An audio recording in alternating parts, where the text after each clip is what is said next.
Diasco Foot, miroir du football de la diaspora congolaise.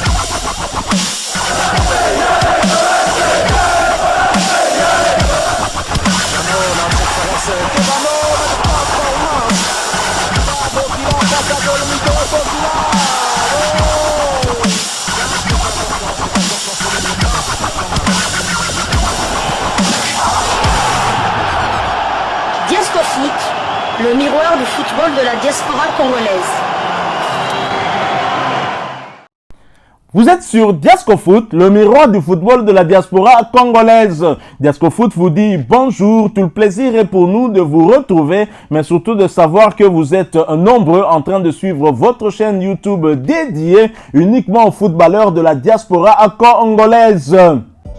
C'est l'heure de partager avec vous quelques news que nous avons pu récolter pour vous, des news concernant certains de nos internationaux ou des binationaux qui se sont illustrés dans leurs clubs respectifs. Et cela dans le cadre de cette troisième livraison sportive de ce mardi 27 août 2024. Une livraison qui nous conduit du côté de l'Italie. Suite et fin de la deuxième journée de Serie A ce lundi soir, avec deux rencontres au programme. Après le match nul entre Comme et Cagliari, un but partout, c'est la Juventus désormais entraînée par Thiago Motta qui s'est déplacé pour affronter le Hellas Vérone sur la pelouse du stade Marcognonio. À l'extérieur, en Vénétie, les troupes de Thiago Motta se devaient d'enchaîner pour prendre seule la tête du classement. Et pour cela, il fallait éviter de tomber dans le piège tendu par les joueurs de Paolo Zanetti, largement victorieux la semaine dernière contre le Napoli. 3-0, c'était le score final. Au cours d'une rencontre largement dominée par les Bianconeri, la vieille dame a dominé les débats et a rapidement fait le plein de confiance avec l'ouverture du score par Dusan Vlahovic. C'était à la 28e minute de jeu. Quelques minutes plus tard, la Juventus a doublé la mise dans une action effectuée exclusivement par les jeunes du club, avec Samuel Mbangula à la passe et Nicolo Savona à la finition. 39e minute. En seconde période, Vlahovic a mis son équipe un peu plus à l'abri avec un penalty réussi à la 53e minute de jeu. Voilà de quoi boucler un franc succès. 3 buts à 0 contre Comme, puis 3 buts à 0 contre Vérone. 2 victoires en 2 matchs. La Juventus de Thiago Motta débute sur les chapeaux de roue. La pépite belgo-congolaise de Samuel Mbangula s'est une nouvelle fois illustrée en délivrant une passe décisive. Début de saison remarquable pour ce jeune joueur qui en est déjà à 1 but et 2 passes décisives en 2 rencontres. Notons que Pierre Kaloulou a joué ses premières minutes avec la vieille dame. Il a fait son entrée au jeu à la 77e minute de jeu. La Juventus est première au classement avec 6 points. Prochain rendez-vous, ils recevront l'AS Roma le dimanche 1er septembre pour le compte de la 3e journée du Calcio. Nous quittons l'Italie, nous allons du côté de la tanière de léopard de la République démocratique du Congo, à cheval entre la tanière et la Suisse. Après la publication de la liste des 25 convoqués de Sébastien Desabre, déjà une mauvaise nouvelle dans la tanière. En effet, un cadre pourrait manquer à l'appel pour les 2 prochains matchs des léopards. Les plans du sélectionneur-manager Sébastien Desabre pourraient être bouleversés. Un coup dur à quelques jours de rassemblement des léopards pour affronter le Sili national de Guinée et l'Éthiopie lors des premières et deuxièmes journées des éliminatoires de la prochaine Coupe d'Afrique des Nations CAN Maroc 2025. Si la période d'indisponibilité sera de plusieurs semaines, le technicien français devra prendre des mesures car il devra faire sans le dernier buteur des léopards lors du match RDC Togo, à savoir Elia Meshak.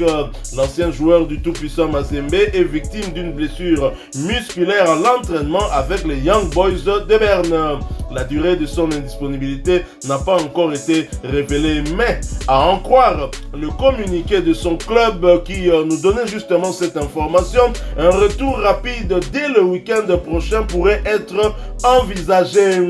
Young Boys de Berne qui disait ceci: Meshak Elia, blessé au muscle à l'entraînement, n'est pas disponible pour le match contre les champions de Turquie. En vue du match à domicile de samedi contre Lausanne, on peut espérer que l'attaquant sera à nouveau apte à jouer, a écrit le club suisse. C'était hier lundi dans un communiqué.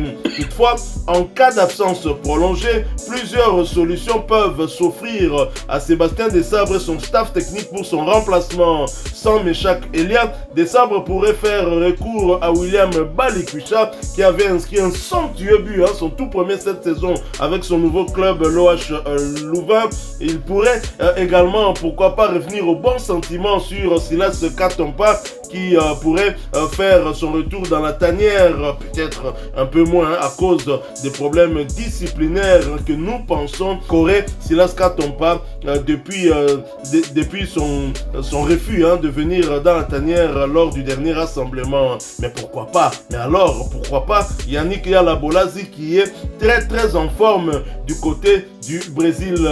Le patron du staff technique ne manque donc pas de solution. Il peut aussi décider de ne garder que 24 joueurs au lieu de 25 comme initialement prévu. À 11 jours de la première journée des éliminatoires de la CAN 2025 face à la Guinée, Sébastien Desabre a donc le choix entre retenir le reste de la liste ou faire recours à un remplaçant pour colmater ce vide que va laisser Elia Meshak. Alors dites-nous, qu'en pensez-vous? Donc voilà, Elia Meshak blessé, mais visiblement ce n'est pas trop grave, puisque son club a un peu relativisé. Il pourrait déjà faire son retour dès le week-end prochain, et s'il fait son retour, je crois que Sébastien Desabre n'aura rien à modifier. Il pourrait bien évidemment rejoindre la tanière, peut-être pas pour être utilisé lors de ce premier match.